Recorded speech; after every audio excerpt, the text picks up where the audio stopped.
धन धन सतगुरु तेरा ही आसरा, भारी कर्म थोड़े समय में ही समाप्त।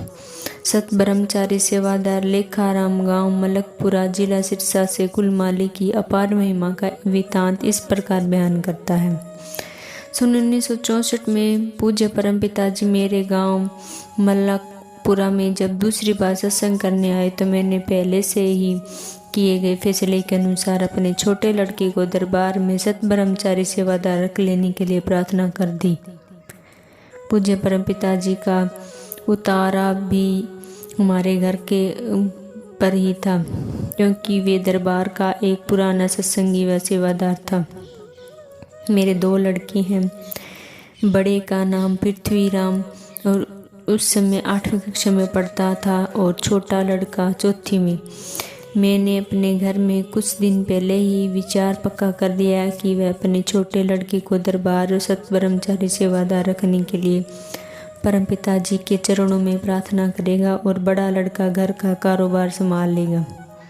इस प्रकार घर की जिम्मेवारियों से बेफिक्र होकर मैं खुद भी दरबार में रहकर सेवा व भजन सिमरन करूँगा।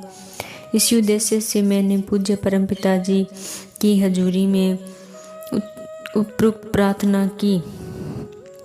कुल मालिक तो आगे पीछे की सब जानते हैं, अपने जीव के लिए क्या ठीक है क्या गलत है आदि सब बातें मालिक के सामने होती हैं। क्योंकि वे दोनों जहां के मालिक है सतजन, फिर भी जीव को दिलासा देते हैं। पूज्य सेंसर जी ने मुस्कुराते हुए फरमाया, भाई काम करने वाला तो घर पर रहते ही हो और दूध पीने वाले बच्चे को दरबार में सत ब्रह्मचारी सेवादार बनाते हो। यानी कि बड़ा लड़का जो उम्र के अनुसार कुछ समझदार और थोड़ा बहुत काम सेवा आदि करने योग्य था, उसे छोड़कर मैं अपने छोटे लड़के को दरबार में सत ब्रह्मचारी बनाना चाहता था। तो उस समय केवल 10 वर्ष का ही था। शहंशाह जी थोड़ी देर के लिए चुप हो गए और फिर अपने पवित्र मुख से वचन फरमाया, लेखाराम तेरी हाजिरी मंजूर है। दोनों लड़के तू अपने घर पर ही रख। तेरा घर भी तो साथ संगत का डेरा ही है, दोनों यहीं पर ही सेवा करेंगे।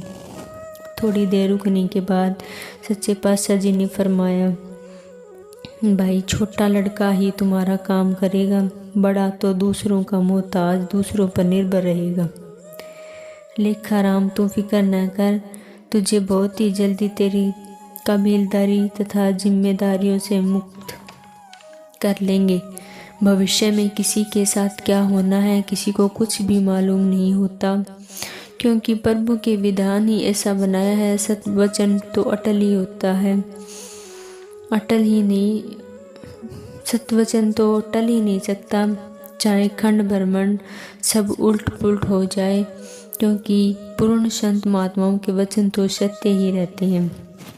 मेरा बड़ा लड़का जो कॉलेज में पढ़ने के लिए किसी दूसरे शहर में गया हुआ था, बीए की डिग्री लेकर जब अपने घर पहुंचा तो कुछ ही दिनों बाद अचानक उसकी आंखों की ज्योति जाती रही।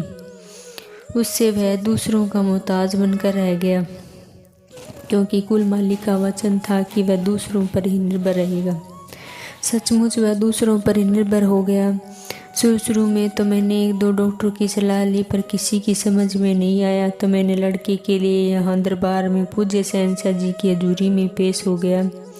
फल तो जीव के अपने ही किए कर्मों का होता है, परंतु सतगुरु अपने सत्संगी के किसी भी भारी से भारी कष्ट को थोड़े में ही भुगतवा देता है। पूरे सतगुरु की सबसे बड़ी यह मानता है कि जीव को उसके कष्ट का अनुभव भी नहीं होने देता, भाव उसे दुखी महसूस तक भी नहीं होने देता। दयालु कुल मालिक ने मेरी प्रार्थना सुनी और हुक्म फरमाया, भाई लेखाराम बच्चे का किसी अच्छे से अच्छे डॉक्टर से इलाज करवाओ, फिक्र करने की कोई ज़रूरत नहीं है। मुझको इस बात का तो विश्वास हो गया कि मेरे लड़के का बाल विवाह का नहीं हो सकता, परंतु उसे कर्मों में जो थोड़ी बहुत दुख तकलीफ है, किसी से लेने देने या हिसाब किताब है, वह कुल मालिक किसी न किसी बहाने पूरा करवाना ही था। अपने सतगुरु कुल मालिक के हुक्म अनुसार मैंने अपने लड़के का अच्छे से अच्छे डॉक्टर से इलाज करवाया। मैं अपने बेटे को यूपी स्टेट के सीतापुर शहर के आंखों में एक बड़े अस्पताल में लेकर गया। वहाँ पर उसका कई महीने लगातार इलाज चलता रहा। लड़के की आंखों में करीब डॉक्टर ने 350 टीके लगा दिए थे, परंतु फिर भी मुझको वहाँ से निराश ही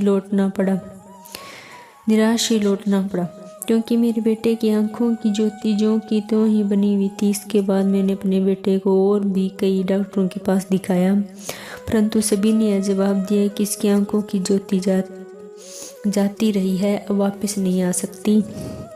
अंत में मैं थक हार कर फिर पूज्य हजूर पिताजी के पास दरबार में गया और कुल मालिक के चरणों में बैठकर अपनी बेबसी व मजबूरी प्रार्थना के रूप में प्रकट की। रहमतों के भंडार, दया के पुंज सतगुरु परम पिताजी ने मुझे धैर्य बंधवाया और फरमाया, भाई लेखाराम, कोई बात नहीं, यदि उन डॉक्टरों ने जवाब दे दिया तो क्या हुआ, आपका असली डॉक्टर बेपरवाह सतगुरु मस्ताना जी तुम्हारे कभी जवाब नहीं देगा। इसके साथ ही सर्व सामर्थ्य दाता जी ने मुझे आंखों में डालने वाली दवाई की एक शीशी आई ड्रॉप्स देते हुए हुक्म फरमाया, भाई यह दवाई हर रोज़ लड़के की आंखों में डाल दिया करो, आंखों पर रंगदार चश्मे लगाकर रखा करो। अब तुम्हें और कहीं भी जाने की जरूरत नहीं। कुल मालिक बेपरवाह मस्ताना जी की मेहर से लड़के की आंखें जल्दी ठीक हो जाएगी, घबराने की कोई बात नहीं। मेरे यह प्रार्थना करने पर कि मेरा लड़का पृथ्वीराम कोई काम धंधा अथवा नौकरी आदि तो कर नहीं सकता। इस संबंध में पूज्य शहंशाह जी ने फरमाया, भाई इसे नौकरी की क्या जरूरत है, इसके आगे तो कई नौकर काम किया करेंगे। परम पिताजी के हुक्म से रोजाना दवाई डालने और आँखों पर रंगदार चश्मा चढ़ाए रखने से मेरे बेटे की आँखों दिन में ही ठीक हो गई। कुछ दिनों बाद उसे फरीदाबाद शहर में एक फैक्ट्री लगा ली। परम पिताजी वाली दो जहाँ कुल मालिक के हुक्म अनुसार वहाँ तो केवल फैक्ट्री की देखभाल करता है, बाकी सारा काम तो उसके नौकर ही करते हैं। मालिक सर्व सामर्थ्य है, सब कुछ उसके हुक्म में है। मेरे अंदर तो आंतरिक इच्छा थी कि वह घर परिवार की जिम्मेदारियों से मुक्त होकर सतगुरु के दरबार में सेवा करेगा।